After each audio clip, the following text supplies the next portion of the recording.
Hey everybody, ronarray here, and GG just revealed the new Mirage league followed by the patch notes with all the changes. There are a lot of new things, particularly for the endgame, which are pretty exciting, but builds and classes has been touched up as well. In this video, I want to showcase the biggest winners and losers of the changes as usual. I'd also love to dive a little deeper into how those updates are going to shake up our builds and the endgame for builds as well. So let's start at the positive note with the biggest buff we have.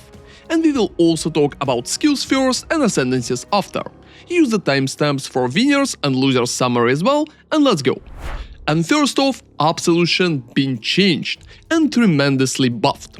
40% more damage is absolutely huge for it, and 15% seconds duration instead of 10 is going to be a big improvement for quality of life as well. 3 seconds of debuff is mostly not going to change much, but just area effect, more damage and more duration is enough to literally pick Absolution like one of the best things that happened that league.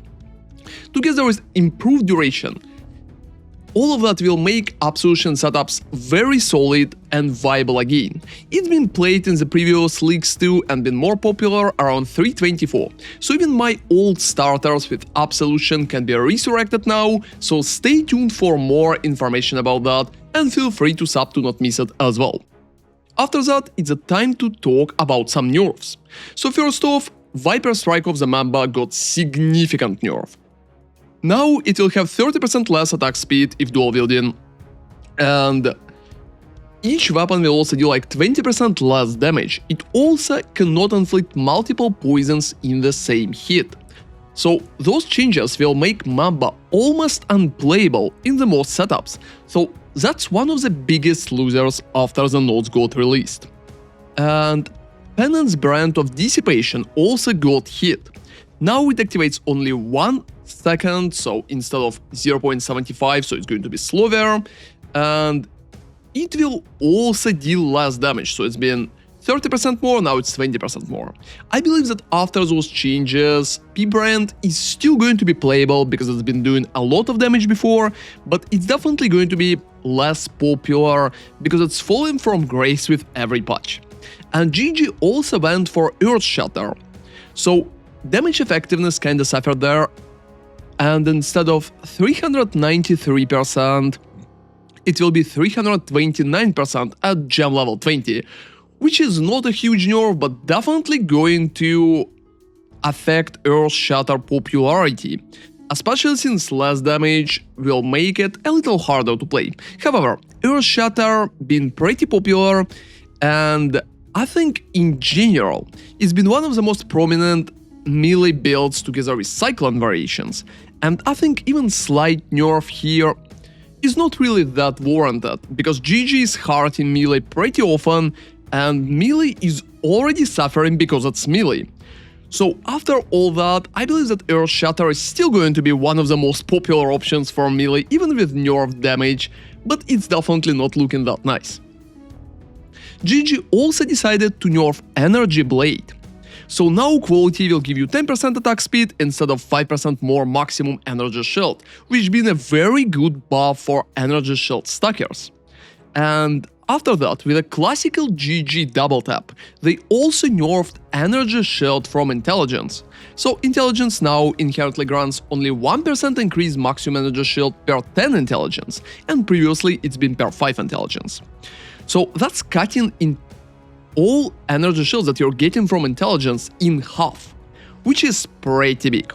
And that combo nerf will hurt Energy Blades the most, because Energy Blade is receiving damage based on amount of energy shield they have. Less energy shield, less damage, and it's hurting them very significantly. But other in-stackers will be hard as well. However, I think most of them, mostly played with wounds, are still going to be playable after that change, because damage for them is not affected, and only damage for Energy Blade is suffering too heavily. And the last part is pretty big Bloodnotch nerf. So Bloodnotch right now will give you 30% of damage taken from stunning hits is recovered instead of 60%. That's a huge nerf, which is definitely going to affect cast when stunned builds. However, there have been a few setups without Bloodnotch at all, mostly cheaper and earlier ones going around, so I think CWS will survive even if the nerfed and less popular format, and it will be harder to stay AFK through all the content. Static Strike, Dominating Blow, Winter Orb also got slight buffs here and there, and all should be playable as well, but I don't think that any of them are looking too good in the current meta, especially compared to the huge buffs that Absolution already received.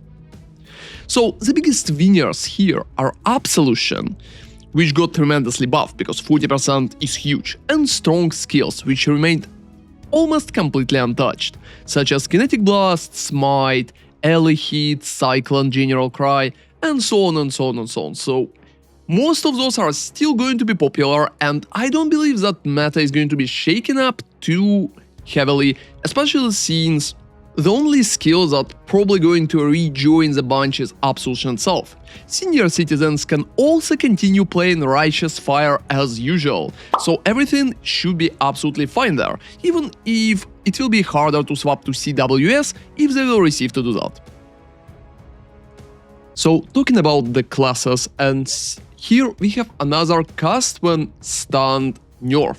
So right now Chieftain will have a change to Hinicore Death Fury notable. It will have more chance to explode, but will deal only 250% of their maximum life as fire damage instead of 500, and that change is going to definitely affect most of the cast when stunned build damage in general, and will make clearing, especially harder content, much harder, just because you will need to proc it much more often to kill monsters properly. And since you already have a Bloodnotch nerf, I think in combination it's going to make CWS even less popular. On top of that, GG also decided to nerf Elementalist too, so Lich of the Primordial notable right now will not have 50% increase effect of buffs granted by your golems. That's been a pretty important note that people mostly utilized to buff defenses on witches and especially on elementalists. So without that note, I think the general survivability of elementalist builds is definitely going to go down, and it's also going to affect some necromancer and occultist builds as well. But I don't think it's going to be that critical, because you still will be able to stack golems for additional buffs, even if the numbers themselves are going to be a little lower. GG also changed the Scion, adding like new Ascendancy for it, but right now we don't have enough info to pretty much say anything about that. Some part of it looked pretty good for auras and for attributes stacking as well, but we definitely will need to see more of the options.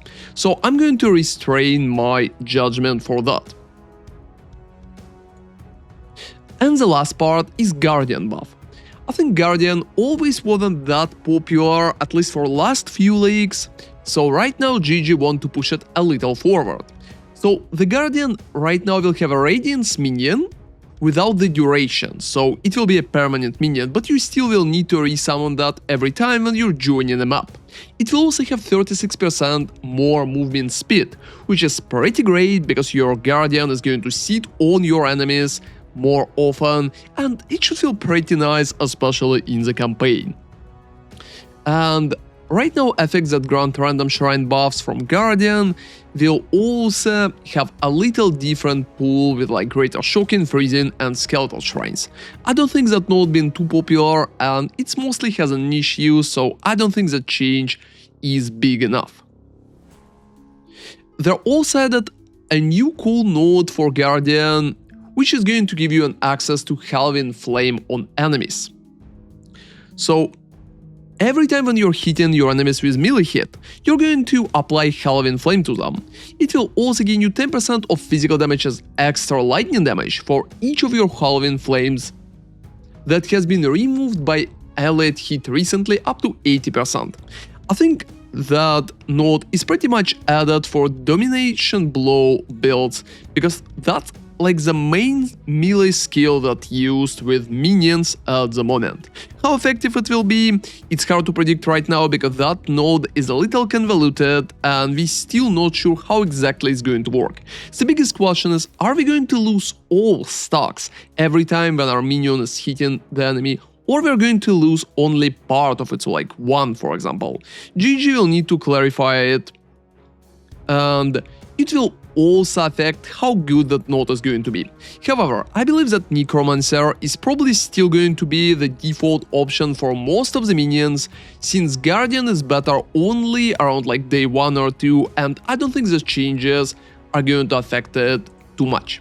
So, talking about the winners in terms of classes, I think the Chieftain is probably the biggest loser because it got hit on multiple levels, and only Righteous Fire is staying viable for it, considering you can still play CWS, but it's going to be less viable, and classes like Deadeye, Slayer or Necromancer probably all going to be on top all over again, because they practically untouched together with the skills that those classes usually play. And I think the balance of the Ascendancies still looking not too bad, because we will have more variety, even if some of them are going to be a little more popular and some other will be a little less popular. So, except the build changes, there's also a lot of other things that GG decided to improve, especially in the endgame, farming section, changing gems and stuff like that. However, that's definitely a topic for another video. Thank you very much for watching, and let me know in the comments what kind of build you are going to play in the new league. And stay tuned for league starters that I'm currently preparing. Thank you very much for watching, and ronarray out.